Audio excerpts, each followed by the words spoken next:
പെയിൻറ്റുപാട്ടകളല്ല, ലഭിച്ചത് കൂടുമത്സ്യക്കൃഷിയുടെ ബാരലുകൾ.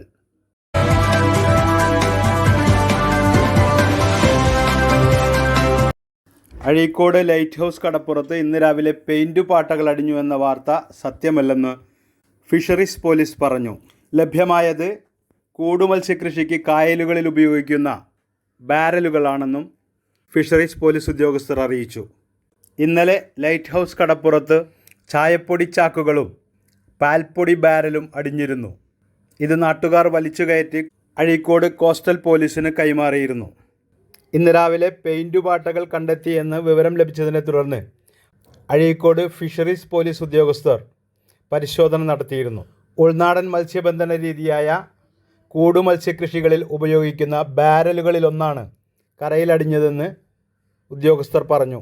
കൊച്ചി തീരത്ത് നിന്ന് 72 കിലോമീറ്റർ അകലെ മുങ്ങിയ കപ്പലിൽ നിന്നുള്ള സാധനങ്ങളാണെന്ന സംശയത്താലാണ് നാട്ടുകാർ കരയിലെത്തുന്ന സാധനങ്ങളെക്കുറിച്ച് വിവരം നൽകുന്നത്. മുങ്ങിയ കപ്പലുകളിൽ നിന്നുള്ള ചില കണ്ടെയ്നറുകൾ കൊല്ലം ചെറിയഴീക്കൽ കടപ്പുറത്ത് അടിഞ്ഞിരുന്നു.